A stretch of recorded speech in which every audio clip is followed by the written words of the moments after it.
What's up guys, this is TCG Sam here, and in today's video I'm going to be showing a pure Shaddoll deck profile with the new card Shaddoll Schism from Rise of the Duelist. That card actually works spectacularly in this pure build, and I've built a deck, or a build of this deck rather, that makes the best use of it in my opinion.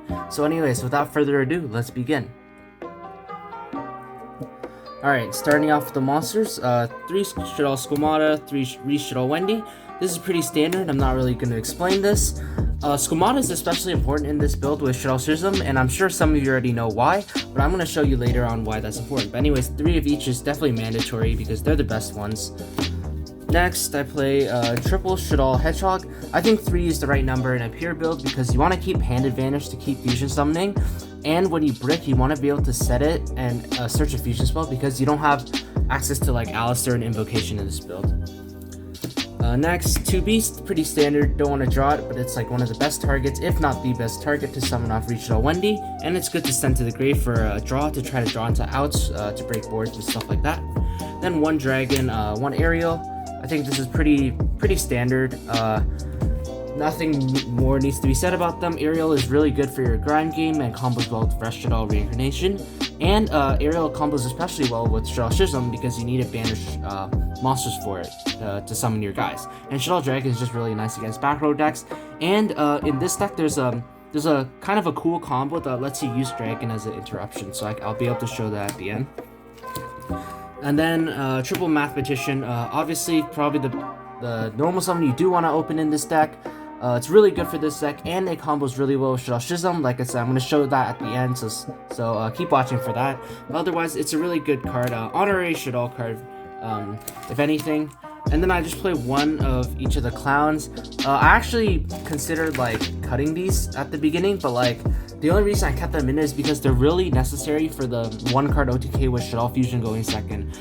But otherwise, in this build specifically, you actually don't even need the clowns because you use Shaddoll Schism as your 7th, 8th, and 9th Shaddoll Fusions. So like that's why I believe if you don't want to play the clowns, you can put like 2 more hand traps in here or something. But I just think they're good because of the going second OTK. And then I play 3 Ogres. It's a light first of all, and then it stops Numeron, which is which can be a really big problem for this deck, and it's still good against all the other combo decks in this format. And then I play 3 Shaddoll Fusion, 3 L Shaddoll Fusion. This is pretty standard. You do want to always open one of these in your hand to actually be able to play the game, and nothing more needs to be said about that. 1 Foolish Burial. Like Mathematician and another card I'm going to show later on, this has even higher impact in this deck than it already had, but Foolish Burial also an honorary Shaddoll card pretty much. Then I played 3 Infinite Impermanents for the other hand traps. So I only had room for 6 hand traps in here, and I decided Ogre and Imperm were the best because they stop the Numeron deck, which is what I'm actually the most afraid of right now. But if you guys don't want to play Impermanence, or you can't afford it or something, you can definitely play Effect Veiler instead. Effect Veiler works really well because of Shaddoll Schism, and Shaddoll Schism actually doesn't have to banish Shaddoll monsters to fusion summon. So if you use Effect Veilers and Ghost Ogres and get them in the grave, you're actually able to summon Construct using Shaddoll Schism during your opponent's turn or something. But I just believe Imperm is good because it can't be called by the grave, and it's good going second. Next I play 1 Dino Mistress. This is my 40th card. I just don't like playing a deck with no main deck out to like Mystic Mine. But of course, this is also a really good disruption card because it triggers all your Shaddolls, and it's a free body when you activate all your other trap cards. Next I play 2 Shaddoll Incarnation. I think in a pure build, 2 is definitely necessary. It's good for your grind game, and 1 is almost always used on your regular Shaddoll Construct combo. But if not, even just looping this with fusions gives you such a strong grind game. And then for the spicy part of the deck, I play triple Sinister Shadow Games. So you may be wondering why I'm playing this card. And the reason for Sinister Shadow Games is actually because it combos super well with Shaddoll Schism, which unfortunately I did not get mine in the mail yet, so I'm sorry, I'm gonna have to proxy, but I'm gonna explain what Shaddoll Schism does. So it's essentially a continuous trap that says during the main phase you can banish monsters from your graveyard to fusion summon a Shaddoll monster, but it cannot attack directly. And then you can send 1 monster on your opponent's field to the graveyard with the same attribute as the monster you summon. So why that's important is essentially in this build becomes your 7th, 8th, and 9th Shaddoll fusion and L Shaddoll fusion, because with cards like Sinister Shadow Games and cards like Mathematician, what you can do is you can Mathematician, send Squamata, and then Squamata's gonna send a Reshaddoll Wendy most of the time. So like you get these two into the grave. Reshaddoll summons like any Shaddoll face down. You can summon a beast or something, and then on your opponent's turn, you activate Shaddoll Schism, banishing the 2 monsters from your grave to summon Winda or El Shaddoll Apclone. So even if you don't open a fusion spell like Shaddoll Fusion or El Shaddoll Fusion, Shaddoll Schism essentially lets you make fusion plays on your opponent's turn that can also disrupt them. If you summon Apclone, let's say using these two, you can negate something against like maybe a control deck that doesn't lose to Winda, or most likely you're gonna make a Winda, and then you can send a dark monster they have to the graveyard. Plus you have resources on the board from like Wendy and Mathematician, and that's really good. And essentially, I'm playing triple Sinister Shadow Games because it's pretty much another copy of Mathematician on your opponent's turn. What you do is you just send Squamata, Squamata sends Wendy, Wendy summons something face down, and you use Shaddoll Schism to banish the 2 to summon any Shaddoll monster, fusion monster on your opponent's turn. But it usually is going to be a Winda, which of course is your win condition, or Apclone to disrupt them. I just thought Sinister Shadow Games was perfect for that because it just fits so well with the Shaddoll theme. And with Sinister Shadow Games, it actually sends any Shaddoll card. So it's important to note you can send like Shaddoll Incarnation. So like maybe let's say you had like Mathematician, Shaddoll Schism, and like Sinister Shadow Games. Like I mentioned earlier, you only need one of them to set up your window play for your opponent's turn. So what you can do is Mathematician.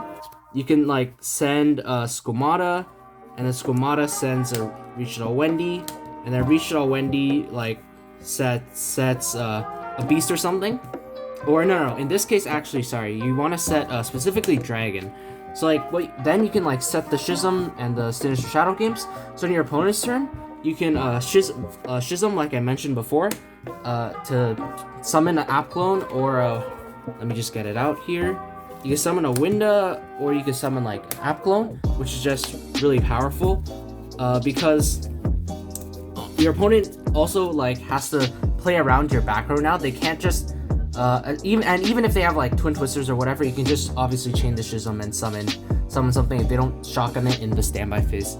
But anyways, then on your opponent's turn, after you summon the Winda or Apclone, you can use Sinister Shadow Games, sending another Squamata, which then sends your Reshaddoll Incarnation. So the reason you do that is because you actually need a Shaddoll card to banish your Reshaddoll Incarnation, assuming you have no other Shaddoll cards in there. So you can use like Resh, banishing Squamata in itself, flipping up Dragon to compulsory evacuation device another one of your opponent's monsters. And at that point, if they already committed to a special summon and you have Winda on the board, they're not going to be able to break your board, which is just really incredible. And that's why I believe Sinister Shadow Games is actually a really important card in the pure Shaddoll deck, and I believe it should start being played, especially in tandem with Shaddoll Schism, which, like I said, I'm sorry I don't have it. It didn't come in the mail. But anyways, I hope that my theory makes sense, and I just wanted to explain why I believe triple Sinister Shadow Games and triple Mathematician is just so good in this deck. And also another thing about Sinister Shadow Games is, like I said, it doesn't have to send a Shaddoll monster. You can send like a fusion spell or something and add it back with one of your fusions to get value after you summon it off Schism or something. And also it's good to note that it's like essentially another pseudo starter, because on your opponent's turn you could just use this, send a Wendy can summon like a Hedgehog or a Beast face down to like essentially start your play. So that's why Sinister Shadow Games really good. And if you guys even want to play a more trap version, you can play triple Dino Mistress and triple Trap Trick to like get access into this. I don't really like that because I prefer hand traps and the flexibility they offer me going second. But anyways, that's gonna be it for the main deck. And now moving on to the extra deck. Alright, so for the extra deck, I'm playing 2 copies of Shaddoll Construct. This is pretty standard. I actually don't play that many light monsters, but the second one is definitely necessary because you can Schism summon using Schism to summon this by banishing like a Ghost Ogre or Effect Veiler if you choose to play that from your graveyard. So double construct is really good. Obviously, it's one of your most powerful fusions. And then I decided to play triple El Shaddoll Winda in this build because Shaddoll Schism is a continuous trap, so it's going to remain on your field until it's destroyed.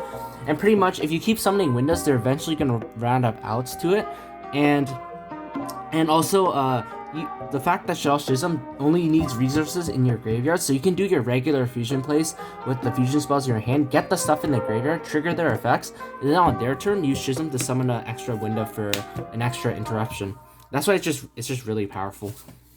And then I played double El Shaddoll App Clone in this build. The only reason I played 2 is because of Dogmaticas. So when they resolve Dogmatica Maximus against you, you should actually just be winning most of the time because 1, you're gonna send App Clone as one of the cards, and then later, this blank spot in the extra deck, the 15th spot, I would choose to play Predaplant Chimera Rafflesia, and what pretty much the relevant effect of it is the next standby phase after it's sent to the graveyard, you can add a fusion spell card from your deck to your hand. So when they Dogmatica Maximus you, you send App Clone to the grave, send the Predaplant to the grave, and then trigger App Clone, so like you could add whatever you need, like a Shaddoll Fusion, discard a Shaddoll, triggers effect, etc.